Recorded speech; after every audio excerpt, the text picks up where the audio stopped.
প্রিয় ছাগল খামারি বন্ধুরা, ন্যাচারাল বিউটি গোবিন্দনায়ক চ্যানেলে সবাইকে স্বাগত জানিয়ে শুরু করছি আজকের এই ভিডিওটি। আমরা গ্রামাঞ্চলে বাস করি, আর গ্রামাঞ্চলে অধিকাংশ বাড়িতেই 2টি 5টি বা 10টি ছাগল পালন করেই থাকে এবং তারা ছাগলের লাদিগুলো এখানে সেখানে ফেলে দেয়।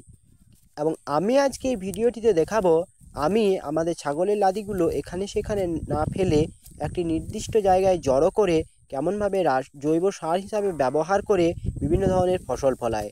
আমাদের বাড়িতে যে নারকেল গাছটি রয়েছে সেই নারকেল গাছটির তলায় আমি প্রতিদিনের ছাগল লাদারিগুলো জড়ো করি এবং মাঝে মাঝে সেগুলোতে জল দিয়ে দিই যাতে সেই ছাগল লাদারিগুলো ভেঙে যায়। এবং বিভিন্ন ধরনের ফসল লাগানোর সময় আমি সেগুলো ব্যবহার করি। এই যে পেঁপে গাছগুলো দেখছেন, এই পেঁপে গাছগুলো যখন আমি বসাই তার 2 মাস পরে আমি সেখানে ওই ছাগলের লাদিগুলো দিয়ে মাটি চাপা দিয়ে দিয়েছিলাম, তাতেই এত সুন্দর পেঁপে এবং এত বড় বড় পেঁপে হয়েছে। এবং আমাদের যে নারকেল গাছটি রয়েছে এবং যেখানে নারকেল ধরেছে সেই নারকেল গাছটিতে আমি কোনো রকম রাসায়নিক সার প্রয়োগ করি না, যেহেতু এর নিচে ছাগলের লাদিগুলো দিয়ে আমি জল দিই, সেখান থেকে সারগুলো পাই এবং মাঝে মধ্যে নুন দিয়ে দিলেই এই নারকেল গাছটার হয়ে যায় এবং আমাদের নারকেল 12 মাসে এই গাছটাতে ধরে। এছাড়া আমি বিভিন্ন ধরনের ফসল যখন লাগাই তখন সেখানে ওই ছাগলের লাদিগুলো দিয়েই লাগাই, সেখানে কোনো রকম রাসায়নিক সার আমি একেবারে প্রয়োগ করি না। আমি যে মূলো এবছর লাগিয়েছি সেই মূলো লাগানোর সময়, এই যে দেখছেন মূলো লাগিয়েছি, সেই মূলো লাগানোর সময়ও আমি এই যখন মূলোর বিচন ছড়াই তার আগে সেখানে ছাগলের লাদিগুলো দিয়ে তারপর বীজগুলো ছড়িয়ে মাটি দিয়ে দিয়েছিলাম। তাতে কত সুন্দর এবং কত বড় বড় মূলো হয়েছে সেটাই দেখুন। এই মূলোগুলো আমি বাড়িতে খাওয়ার উদ্দেশ্যেই লাগিয়েছি, বীজবার উদ্দেশ্যে আমি এই মূলোগুলো লাগিইনি।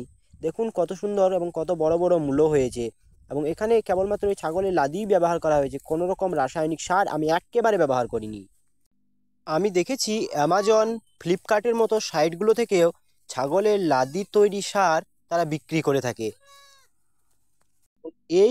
এই সার ব্যবহার করে যে উৎপন্ন ফসলগুলো, সেই ফসলগুলো খেলে শরীরের কোনো ক্ষতিও হবে না, কারণ এগুলোতে কোনো প্রকার রাসায়নিক সার প্রয়োগ করা হয়নি, কেবলমাত্র জৈব সার দিয়ে এই ফসলগুলো উৎপন্ন হয়েছে, তাই এগুলো খেলে শরীরের কোনো ক্ষতিও হবে না। এখন আমি দেখাবো আমাদের যে কুমড়ো গাছ রয়েছে সেই কুমড়োর বীজ বসানোর সময়ও আমি ওই ছাগলের লাদিগুলো দিয়ে বীজ বসিয়েছিলাম এবং তাতে কত সুন্দর কুমড়ো ধরেছে সেটা এখন তোমরা দেখো ভিডিওটাতে। দেখুন কত সুন্দর কুমড়ো ধরেছে এবং আমি এই কুমড়ো গাছটাতেও ওই ছাগলের লাদির তৈরি সার ব্যবহার করেছি।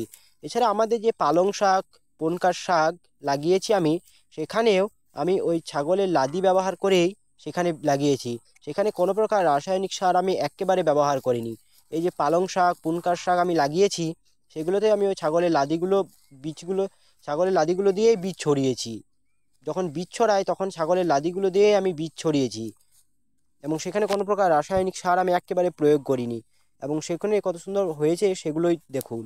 তাই আমি আমার মতো যারা ছাগল পালনের সাথে যুক্ত তাদের উদ্দেশ্যে বলবো তারা যাতে ছাগলের লাদিগুলো এখানে সেখানে না ফেলে একটি নির্দিষ্ট জায়গায় রেখে দেয় এবং মাঝে মাঝে জল দিয়ে দেয়, যাতে সে ছাগলের লাদিগুলো গোটা গোটা না থেকে ভেঙে যায়।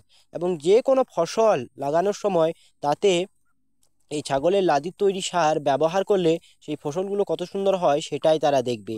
জয় কৃষাণ।